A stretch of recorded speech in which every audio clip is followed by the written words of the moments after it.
এই শোক, এই বেদনা আমাদের পক্ষে ধারণ করা খুব কঠিন। তারপরেও আমরা এই শোককে শক্তিতে রূপান্তরিত করতে চাই। আমরা দেশনেত্রীর নির্দেশিত যে পথ, সেই পথকে অনুসরণ করে বাংলাদেশের গণতন্ত্রকে আমরা একটা প্রাতিষ্ঠানিক রূপ দিতে চাই এবং সেই পথকে লক্ষ্য করে আমরা আগামী নির্বাচনে অত্যন্ত সুষ্ঠু অবাধ নির্বাচন অনুষ্ঠানের মধ্য দিয়ে বাংলাদেশে গণতন্ত্র প্রতিষ্ঠা করতে চাই। সেই নেত্রী আজকে অসংখ্য লক্ষ কোটি মানুষকে কাঁদিয়ে চলে গেছেন। আগামীকাল তার জানাজা অনুষ্ঠিত হবে, দাফন হবে।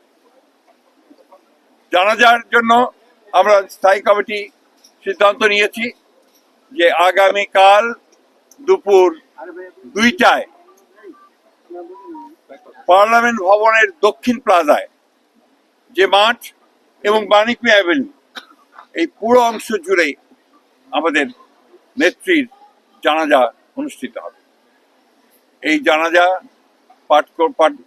পড়াবেন আমাদের জাতীয় মসজিদের খতিব, অর্থাৎ বাইতুল মুকাররমের খতিব।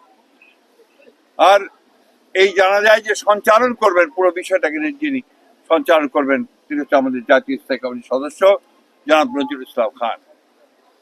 এরপরে আমাদের স্বাধীনতার ঘোষক, বহুদলীয় গণতন্ত্রের প্রবর্তক, বাংলাদেশের আরেক কিংবদন্তির নেতা, যাকে রাখাল রাজা বলে দেশের মানুষ, তার মাজারে, তারই পাশে আমাদের এই মহান নেত্রীকে সমাধিস্থ করা হবে, দাফন করা হবে। আমরা সবাই অত্যন্ত শৃঙ্খলার সঙ্গে এই জানাজায় অংশগ্রহণ করব এবং যে শৃঙ্খলার মধ্যে কথা বলা হবে, আমি বাংলাদেশের সকল স্তরের মানুষের কাছে অনুরোধ জানাবো, আপনারা সেই শৃঙ্খলা মেনে অত্যন্ত সুশৃঙ্খলভাবে জানাজা পড়বেন এবং তারপরে তাকে দাফনের অংশগ্রহণ করবে, যাদের দায়িত্ব তারাই অংশগ্রহণ করবে। অনুরোধ থাকবে আপনাদের কাছে যে আপনারা কেউ এই নিয়ম ভঙ্গ করে শুধুমাত্র ছবি তোলার জন্য সামনের দিকে এগিয়ে যাবেন না এবং ব্যাহত করবেন না এই পুরো কর্মসূচিকে। আপনাদের আমরা বিশ্বাস করি, দেশনেত্রীর প্রতি আপনাদের যে সম্মান, যে শ্রদ্ধা, সেটাকে অটুট রাখার জন্য আপনারা সেই শৃঙ্খলা রক্ষা করবেন এবং সর্বাত্মকভাবে সহযোগিতা করবেন এই জানাজা দাফন কার্য সুচারুরূপে সমাধান করতে। সব শেষে আবারও পরম করুণাময় আল্লাহ তাআলার কাছে এই দোয়া চাই, আল্লাহ তাআলা তাকে যেন বেহেশত নসিব করেন। আমাদের ভারপ্রাপ্ত চেয়ারম্যান জনাব তারেক রহমান, তার জ্যেষ্ঠ পুত্র, তাকে যেন তিনি সেই শক্তি দেন যে এই যে দায়িত্ব পালন করবার শক্তি যেন তাকে দেন, তার পরিবারকে সেই শক্তি দেন এই শোককে সহ্য করবার জন্য। আসুন আমরা আজকে সবাই এই শোককে শক্তিতে রূপান্তরিত করে বাংলাদেশ জাতীয়তাবাদী দলকে একটা অপ্রতিরোধ দল হিসাবে গড়ে তুলি, বাংলাদেশকে সত্যিকার অর্থেই একটা গণতান্ত্রিক রাষ্ট্র হিসাবে আমরা প্রতিষ্ঠিত করি। সবশেষে আবারও আপনাদেরকে ধন্যবাদ জানিয়ে আপনাদের সকলের সহযোগিতার জন্য বিশেষ করে,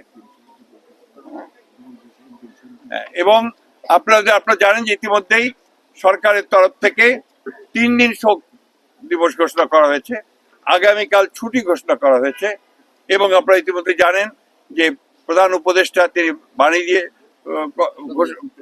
কথা বলেছেন, আপনাদের সামনে, জাতির সামনে কথা বলেছেন এবং সেজন্য আমরা সর্বাত্মক সহযোগিতার জন্য আমরা সরকারকে ধন্যবাদ জানাচ্ছি। সেই সঙ্গে দলের পক্ষ থেকে আপনারা জানেন যে 7 দিনের শোক ঘোষণা করা হয়েছে। এই 7 দিন আমাদের কালো পতাকা আমরা ধারণ করব, কালো ব্যাজ ধারণ করব, কালো পতাকা উঠবে প্রত্যেকটি কার্যালয়ের, আমাদের দলীয় কার্যালয়ে, এবং প্রত্যেক কার্যালয়ে দোয়া পড়া হবে, কোরআন তেলাওয়াত হবে। এই বিষয়গুলো আপনারা সবাই পালন করবেন।